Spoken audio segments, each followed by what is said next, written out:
Assalamualaikum warahmatullahi wabarakatuh.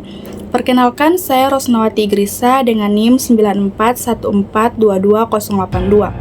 Saya dari jurusan Ilmu Ekonomi, Program Studi Ekonomi Pembangunan.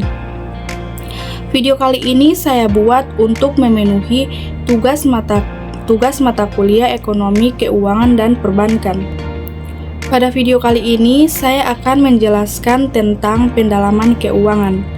Pendalaman keuangan adalah ukuran rasio antara jumlah kekayaan yang dinyatakan dengan uang atau financial asset dengan pendapatan nasional. Semakin tinggi rasionya memiliki arti bahwa penggunaan uang dalam perekonomian negara semakin dalam. Semakin tinggi pendalaman keuangan, semakin besar penggunaan uang dalam perekonomian dan semakin besar serta semakin meluas kegiatan lembaga keuangan maupun pasar uang. Menurut Goyal dan kawan-kawan, pendalaman pada sektor keuangan mengandung arti adanya kenaikan volume transaksi keuangan dalam perekonomian. Hal ini dapat mendorong kenaikan kapasitas dari intermediasi aliran modal tanpa pergerakan yang besar dalam harga aset dan nilai tukar mata uang. Selain itu, pasar keuangan yang semakin dalam dapat memberikan sumber-sumber alternatif pembiayaan dalam kondisi lingkungan internasional yang mengalami krisis dan membatasi terjadinya adverse spillovers. Indikator yang dapat digunakan untuk mengukur pendalaman keuangan negara dapat dilihat dari beberapa ukuran. Dalam hal ini terdapat beberapa pandangan mengenai indikator untuk mengetahui perkembangan sektor keuangan di suatu negara. Di antaranya pendapat yang dikemukakan oleh Lynch yang menyatakan terdapat 5 indikator untuk mengetahui perkembangan sektor keuangan suatu negara, yaitu sebagai berikut. Yang pertama yaitu ukuran kuantitatif. Indikator kuantitatif bersifat moneter dan kredit, seperti rasio uang dalam arti sempit terhadap PDB, rasio uang dalam arti luas terhadap PDB, dan rasio kredit sektor swasta terhadap PDB. Indikator kuantitatif ini untuk mengukur pembangunan dan kedalaman sektor keuangan. Yang kedua yaitu ukuran struktural. Indikator struktural menganalisis struktur sistem keuangan dan menentukan pentingnya elemen-elemen yang berbeda-beda pada sistem keuangan. Rasio-rasio yang digunakan sebagai indikator adalah rasio uang dalam arti luas terhadap PDB dan rasio pengeluaran pasar sekuritas terhadap uang dalam arti luas. Yang ketiga yaitu harga sektor keuangan atau financial prices.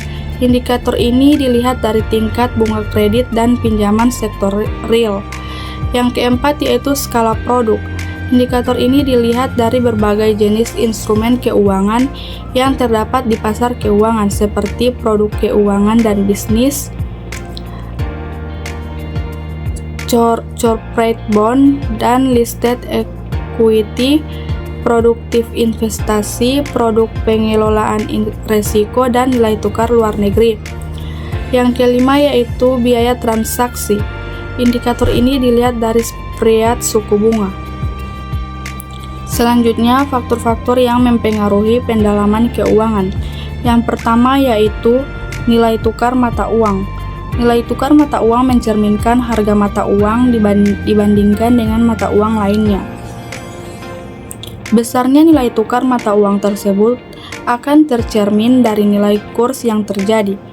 Naik turunnya nilai tukar mata uang mengalami apresiasi dan depresiasi kurs mata uang. Pada dasarnya dipengaruhi oleh banyak faktor yang sesuai dengan sistem yang dianutnya. Faktor-faktor tersebut dapat berupa faktor ekonomi dan faktor bukan ekonomi. Dalam sistem nilai tukar tetap, nilai kurs mata uang domestik terhadap mata uang asing besar kecilnya ditentukan oleh kebijakan dari otoritas moneter. Yang kedua yaitu pendapatan nasional. Pendapatan merupakan indikator utama dalam pengukuran kinerja perekonomian negara. Istilah pendapatan ini dapat dilihat dalam perspektif ekonomi mikro dan makro. Dalam perspektif ekonomi mikro, pendapatan merupakan besarnya insentif yang diterima oleh masyarakat atas jasa yang telah dikeluarkannya untuk menghasilkan sebuah keluaran. Semakin tinggi pendapatan yang diterima masyarakat dalam bekerjanya, menunjukkan semakin besarnya insentif yang diterima masyarakat atas pemakaian input tenaga kerjanya dalam kegiatan menghasilkan keluaran. Pendapatan yang tinggi tersebut pada akhirnya berdampak pada semakin meningkatnya daya beli masyarakat. Kenaikan data beli ini akan mendorong masyarakat untuk melakukan permintaan terhadap berbagai barang dan jasa dalam perekonomian. Dalam konteks ini, semakin tinggi pendapatan yang diterima masyarakat, maka semakin besar pula peluang pelaku ekonomi untuk dapat melakukan penyimpanan uang di sektor keuangan. Yang ketiga yaitu tingkat bunga. Tingkat bunga mempresentasikan harga dari suatu uang. Uang dianggap sebagai komoditas yang dapat diperjualbelikan di pasar uang. McKinnon dan Shaw pada tahun 1973 menguraikan teori yang melandasi keputusan pengambilan kebijakan di sektor keuangan, khususnya di negara sedang berkembang pada tahun 1980-an. Menurutnya, besar kecilnya tingkat bunga sangat terkait dengan adanya kebijakan represi keuangan yang terjadi dalam perekonomian negara. Represi keuangan dapat ditandai oleh adanya pembatasan dalam tingkat bunga atau suku bunga real rendah dalam perekonomian. Kondisi ini menyebabkan rendahnya minat masyarakat untuk menyimpan dananya di bank. Selanjutnya yaitu perkembangan pendalaman keuangan di Indonesia. Perkembangan sektor keuangan negara dapat diukur dari besarnya rasio keuangan sektor keuangan terhadap PDB. Indikator keuangan tersebut seperti jumlah uang beredar atau money supply dalam ukuran M1, quasi money atau QM, dan M2. Apabila dilakukan pengukuran terhadap pendalaman keuangan berdasarkan pada indikator tersebut, maka hasilnya dapat diperoleh dari rasio jumlah uang beredar terhadap PDB. Indikator-indikator tersebut akan menghasilkan angka yang menjelaskan besarnya pendalaman keuangan di Indonesia. Semakin besar rasio terhadap pendalaman keuangan menggambarkan semakin besar pula keterlibatan masyarakat terhadap sektor keuangan. Baik, itu saja video penjelasan dari saya. Lebih dan kurangnya saya mohon maaf. Wassalamualaikum warahmatullahi wabarakatuh.